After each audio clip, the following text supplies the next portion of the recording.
परमादरणीय प्रिय बंधुवर, जैसा कि हमने कल कर्मयोग, ज्ञान योग और भक्ति योग में देखा था कि भक्ति योग अलौकिक है। वास्तव में गीता जी में भक्ति योग को सर्वश्रेष्ठ बताया है। आप छठे अध्याय को पढ़ेंगे, उसमें 47वें श्लोक में भी इसको और स्पष्ट किया है। और गीता जी की जो भक्ति है वो भेद वाली नहीं है, बल्कि अद्वैत भक्ति है। और वास्तव में देखा जाए तो ज्ञान में द्वैत है और भक्ति में अद्वैत है। आप कहोगे ये द्वैत और अद्वैत क्या है? आप समझें, कारण ये है कि ज्ञान में तो जड़ और चेतन ये द्वैत है, जगत जीव ये द्वैत है, शरीर अशरीरी द्वैत है, सतत असत द्वैत है। इसी प्रकार से प्रकृति पुरुष आदि आदि ये दो हैं। लेकिन भक्ति में केवल एक ही है, और वो कौन है? भगवान। और गीता जी में कहा है वासुदेव सर्वम।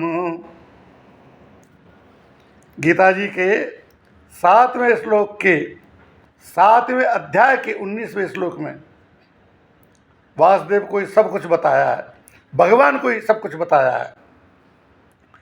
सद सच्चायम, गीता जी के 9वें श्लोक के 11वें में। इसी प्रकार फिर आगे भगवान ने ज्ञान के जो साधन है उनमें भी भक्ति बताई है।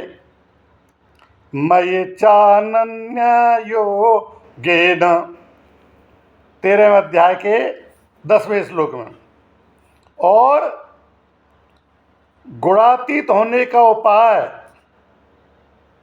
ये भी भक्ति में बताया है। मांचा यो व्यभिचारेण, 14वें अध्याय के 26वें श्लोक में आप देखिए और पढ़िए, आपको स्पष्ट हो जाएगा गीता जी को निकाल करके। ज्ञान की परानिष्ठा से भी पराभक्ति की प्राप्ति होती है।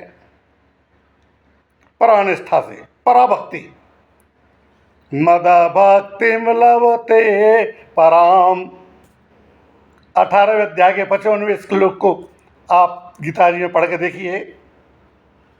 इस पराभक्ति से जानना, देखना और प्रवेश करना, इन तीनों की ही प्राप्ति होती है। 11वें अध्याय के 54वें श्लोक में आप देखिए, भगवान अपने भक्त को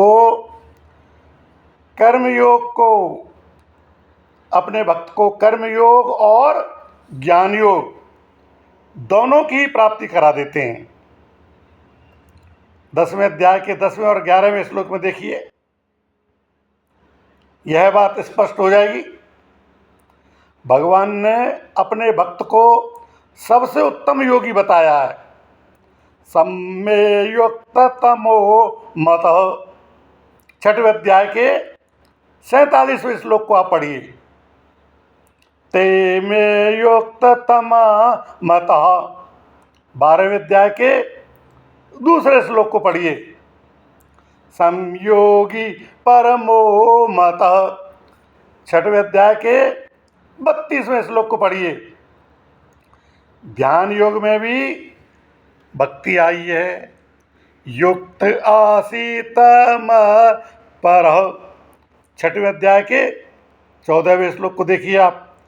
तो कर्म योग में भी भगवान ने भक्ति बताई है।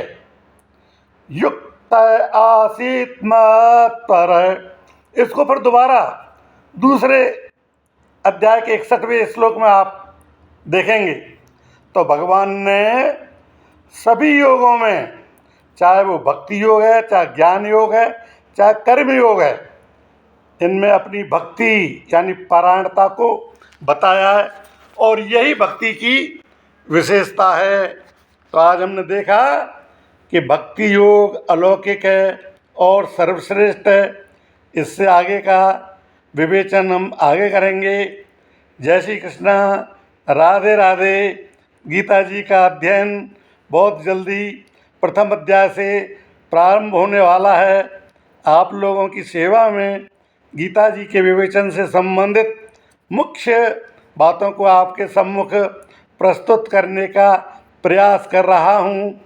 इसके लिए गीता प्रेस, गोरखपुर और अन्य पुस्तकों के हमारे जो श्रेष्ठ गुरुजन हैं, जो श्रेष्ठ ज्ञानी हैं, उनसे लाभ लेकर के ये विषय सामग्री आपके सामने प्रस्तुत करने की धृष्टता कर रहा हूँ।